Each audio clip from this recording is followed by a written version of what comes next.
വീഡിയോയിലേക്ക് സ്വാഗതം.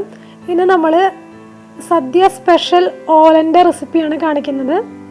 അതിന് വേണ്ടിയിട്ട് ഇതുപോലെ ചെറിയൊരു പീസ് കുമ്പളങ്ങയാണ് നമ്മൾ ഇതിനു വേണ്ടി എടുക്കുന്നത്. അപ്പോൾ ഇതുപോലെ ചെറിയ ചെറിയ പീസുകളാക്കുക. അതിനുശേഷം ഇതിൻ്റെ തൊലി, ബാക്കിലത്തെ തൊലി ചെത്തി കളയുക. ഉള്ളിലുള്ള ആ നടുഭാഗം ചെത്തി മാറ്റുക. ഇനി നമുക്കിത് പീസുകളാക്കാം. സാധാരണ ഓലനിൽ നമ്മൾ വളരെ ചെറിയ നൈസാക്കിയിട്ട് വേണം പീസുകളാക്കാനായിട്ട്. എന്നാലാണ് അത് പെട്ടെന്ന് വെന്ത് നാളികേരപ്പാലിനോട് കൂടെ വെന്ത് വരിക. ഇതിൽ നമ്മൾ കാണിക്കുന്നത് നമ്മൾ കുക്കറിലാണ് ഇത് വേവിച്ചെടുക്കുന്നത്. അപ്പോൾ അത്ര നൈസ് പീസാക്കിയില്ലെങ്കിലും കുഴപ്പമൊന്നുമില്ല, സാധാരണ പോലെ അരിഞ്ഞെടുത്താൽ മതി. എങ്ങനെയാലും കുഴപ്പമൊന്നുമില്ല. നമുക്ക് ഇത് നന്നായി അരിഞ്ഞ് കുക്കറിൽ ഇട്ട് കൊടുക്കാം. 4-5 വിസിൽ വരെ അടുപ്പിച്ച് നന്നായി വേവിച്ചെടുക്കാം. എല്ലാം അരിഞ്ഞെടുത്തിട്ടുണ്ട്.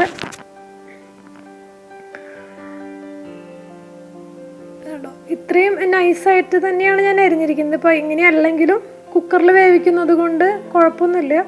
കുറച്ച് കനം കൂടിയെന്ന് വെച്ചിട്ട് കുഴപ്പമൊന്നുമില്ല. 4-5 വിസിൽ അടുപ്പിച്ചെടുക്കുക, നന്നായി വെന്ത് വരും.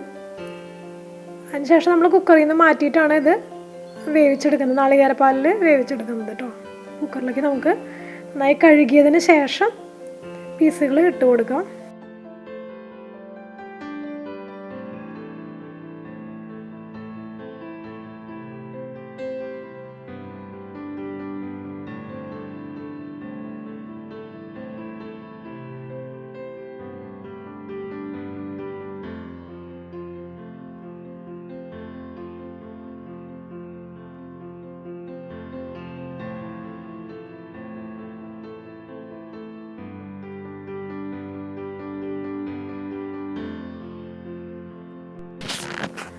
കുറച്ച് വെള്ളം ഒഴിച്ചു കൊടുത്താൽ മതി, ഒരു 1/4 ഗ്ലാസ് വെള്ളം ഒഴിച്ചു കൊടുത്താൽ മതി.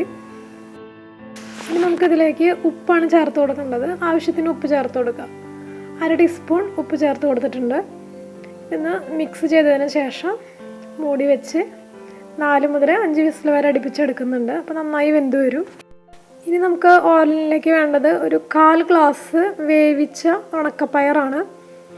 അത് ഉണക്കപ്പയർ കുറച്ച് നേരം വെള്ളത്തിലിട്ട് വെച്ചിട്ട് ഉപ്പ് ചേർത്തിട്ട് കുക്കറിൽ വിസിലടുപ്പിച്ച് വേവിച്ചെടുത്തതാണത്.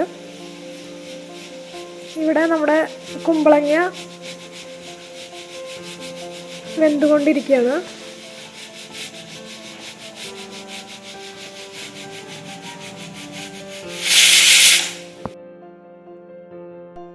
ഇനി നമുക്കിതിലേക്ക് ചേർക്കാൻ ആവശ്യമുള്ളത് 2 തണ്ട് കറിവേപ്പിലയും 1 വലിയ പച്ചമുളക് ഇതുപോലെ വട്ടനെ അരിഞ്ഞെടുത്തതും, പിന്നെ കുറച്ച് നാളികേരക്കൊത്താക്കിയതാണ്. ആ നാളികേരക്കൊത്ത് മിക്സിയിൽ അടിച്ചിട്ടാണ് നമ്മളിതുപോലെ പാലാക്കി എടുക്കുന്നത്. അതായത് നാളികേരം ചിരകിയിട്ടല്ല പാലാക്കി എടുക്കുന്നത്. ഇതാകുമ്പോൾ നല്ല കൊഴുപ്പുള്ള പാല് നമുക്ക് കിട്ടുകയും ചെയ്യും. കറികൾക്ക് നല്ല ടേസ്റ്റുമാണ്. നമ്മുടെ കുമ്പളങ്ങ ഇവിടെ നന്നായി വെന്ത് വന്നിട്ടുണ്ട്. നമുക്ക് സ്റ്റൗവിൽ ഒരു പാൻ വയ്ക്കാം. ഇനി അതിലാണ് നമുക്ക് ഓലൻ തയ്യാറാക്കി എടുക്കാൻ പോകുന്നത്. നാളികേരത്തിൻ്റെ 2ാം പാലും 1ാം പാലും നമ്മൾ എടുത്ത് വെച്ചിട്ടുണ്ട്. ഇപ്പോൾ 2ാം പാലിലാണ് നമ്മൾ ഇനി കുമ്പളങ്ങ ഒന്ന് കുറുക്കിയെടുക്കാൻ പോവാണ്. നന്നായി വെന്തിട്ടുള്ള കഷ്ണങ്ങളാണ്, അതുകൊണ്ട് ഒരുപാട് കയ്യിൽ വെച്ചിട്ട് ഇളക്കിക്കൊണ്ടിരിക്കേണ്ട ആവശ്യമില്ല. അടുക്കി പിടിക്കാതെ നോക്കിയാൽ മതി.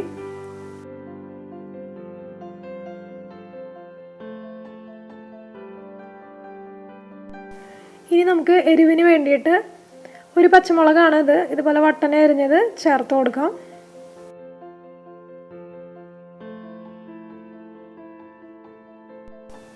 ഇനി നമുക്ക് 2ാം പാല് ചേർത്ത് കൊടുക്കാം.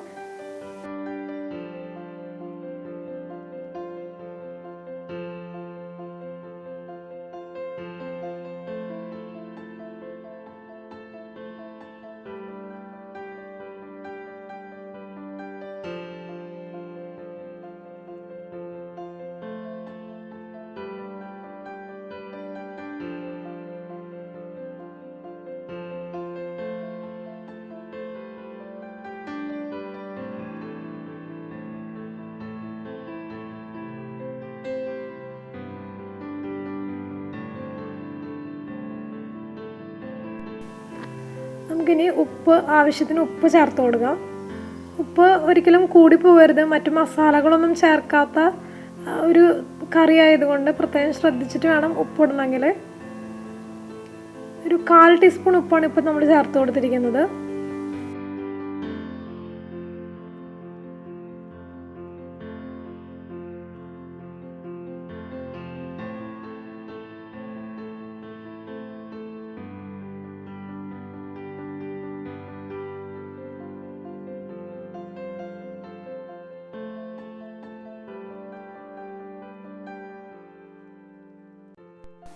നന്നായി തിളച്ച് വരുന്നുണ്ട്. ഈ സമയത്ത് നമുക്ക് നമ്മൾ വേവിച്ച് വെച്ചിരിക്കുന്ന ഉണക്കപ്പയർ ഇതിലേക്ക് ചേർത്ത് കൊടുക്കാം.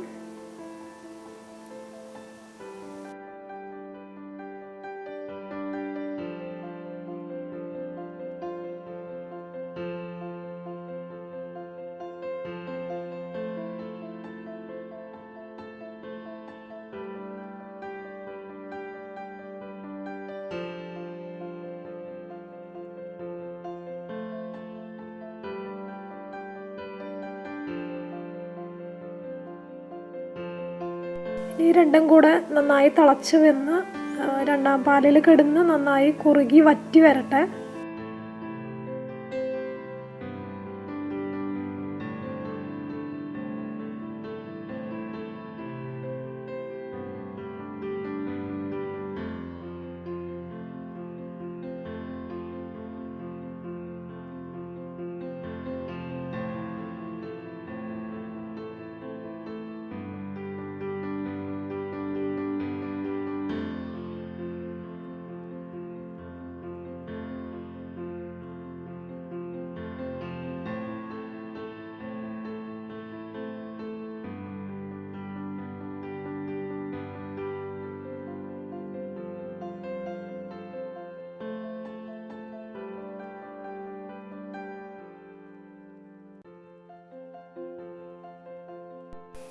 നന്നായി വറ്റി വന്നിട്ടുണ്ട്. നമുക്ക് ഫ്ലെയിം ഓഫ് ചെയ്തതിന് ശേഷം ഒന്നാം പാല് ഒഴിക്കാം. നല്ല ചൂടിലാണ് ഇരിക്കുന്നത്, ആ ചൂട് മതി ഒന്നാം പാലിന് വേണ്ടിയിട്ട്. ജസ്റ്റ് ഒന്ന് മിക്സ് ചെയ്യുക. ഒന്നാം പാൽ എടുക്കുമ്പോൾ നല്ല കട്ടിയുള്ള പാല് തന്നെ എടുക്കാനായിട്ട് ശ്രദ്ധിക്കണം. ഇനി നമുക്കിതിലേക്ക് കറിവേപ്പില ഇതുപോലെ നന്നായി പൊട്ടിച്ച് ഇട്ട് കൊടുക്കാം. എന്നാലാണ് അതിൻ്റെ ഫ്ലേവേഴ്സൊക്കെ കറക്റ്റായിട്ട് ഇതിലേക്ക് ഇറങ്ങുള്ളൂ. ഇനി ഒരു 1/2 ടീസ്പൂൺ പച്ച വെളിച്ചെണ്ണ കൂടെ ഒഴിച്ച്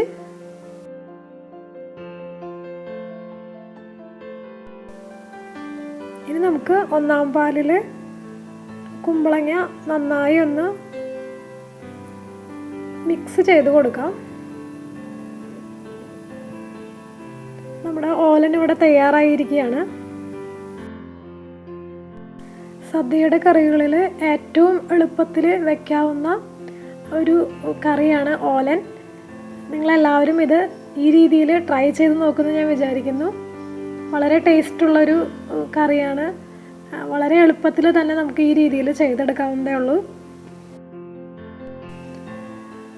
നിങ്ങളുടെ കമൻറ്റ് ബോക്സിൽ നിങ്ങൾ രേഖപ്പെടുത്തണം. അതുപോലെ ആദ്യമായിട്ടാണ് ചാനൽ കാണുന്നതെങ്കിൽ സബ്സ്ക്രൈബ് ചെയ്യാൻ മറക്കരുത്. വീഡിയോ ഇഷ്ടപ്പെട്ടെങ്കിൽ ലൈക്ക് ചെയ്യാനും ഷെയർ ചെയ്ത് കൊടുക്കാനും മടിക്കരുത്. മറ്റൊരു നല്ല റെസിപ്പിയുമായി കാണാം.